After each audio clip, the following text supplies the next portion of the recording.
Hello. So, as you may have noticed, I like props, or toys, because for me, props and toys, they generate a whole possible world when you juxtapose them or bring them together. For instance, here's this spooky old house. And now, here's this spooky old house on the moon. What goes on there? One of the things I like about fiction is it lets us visit these new worlds, impossible, incredible new worlds, and to be the first human being in a new world that no one has ever seen. And this has happened throughout human history. Is this the future? Yes. Because human beings grew up in the African savanna, there must have been a first time that they saw leaves falling off the trees, everything dying, seemingly.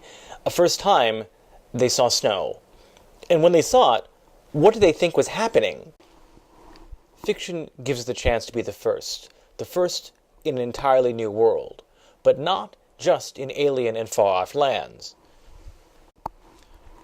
For instance, nobody knows what your family is like at the dinner table, at least not from where you sit, behind your plate.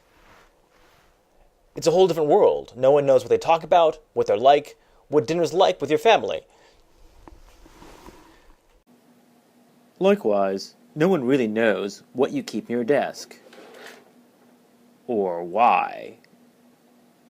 So whether it's across the street or the universe, writing presents us with new worlds.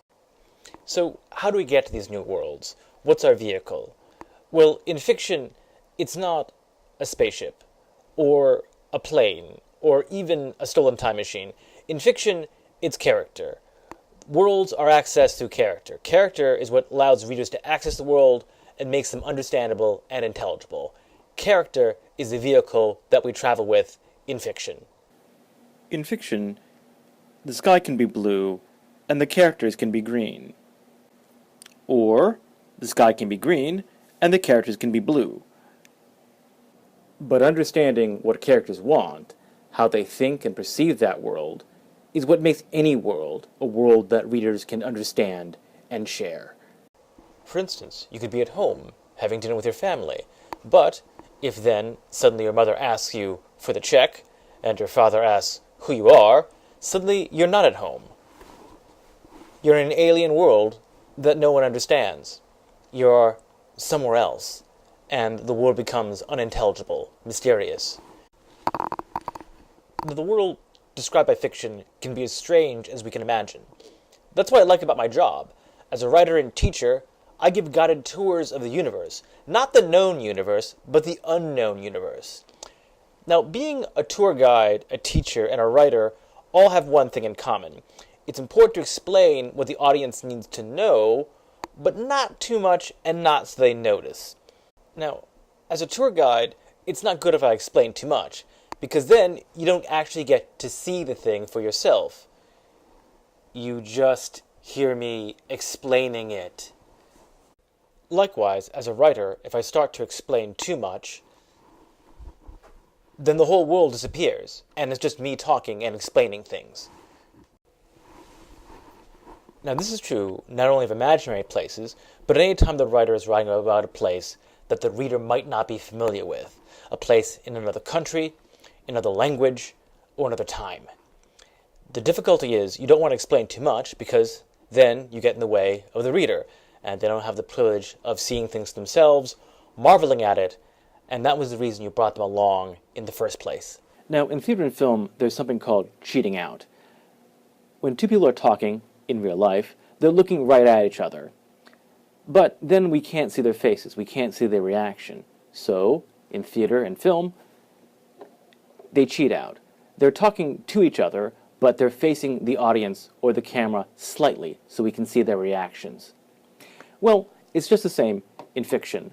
A story can be either entirely cheated out toward the reader, and that's where the writer is explaining everything to the reader, and everything's intelligible, but there's no story. There's just a guy talking to you and explaining things. Or a story can be completely the opposite. It can be completely turned away from the reader, and this is a story where there's no explanation, and the story is hard or impossible to understand. Here's the encyclopedia. It's just an explanation.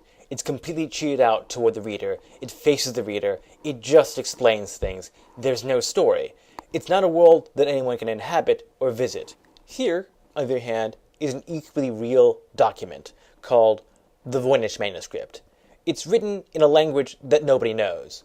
Nobody really knows where the Voynich Manuscript came from. It's full of diagrams and illustrations, but nobody knows what they're trying to illustrate. It's full of labels, but no ideas as to what is being labeled. Here, you have a text that is cheated out, turned away entirely from the reader. It's an alien object from an alien world in an alien language, completely and totally unintelligible. Some people like to think of settings and worlds as just a backdrop. That is, characters appear in the foreground and everything else is just in the background. The setting is just a backdrop against which the character appears. And this is true of some stories. But my favorite stories are the ones where the setting, the world, is part of the story, just in the same way that your story is written in a particular language, and that's part of the story. And those beautiful parts of language, those beautiful parts of a story, are the parts that can't be translated, the parts that you can't take and move somewhere else and put into another story. Setting isn't just a backdrop.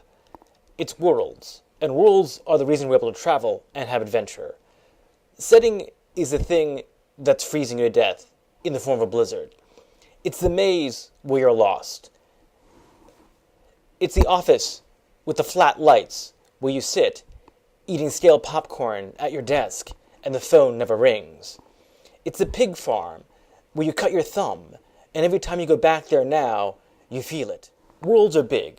They're what we're inside of. They're huge and inflated with possibility. What I love about fiction is just that. Endless possibility. The set that's bigger than what's real or actual and includes what's only possible or could be imagined. It lets us look at the universe and beyond with awe and wonder. And what, I ask you, is the point of having a universe, if not to look at it with awe and wonder? In a universe that's bounded only by endless possibility, there can be no cause for despair. Fiction points us out there, beyond. And it's there that I'm going. It's there that I've always been going.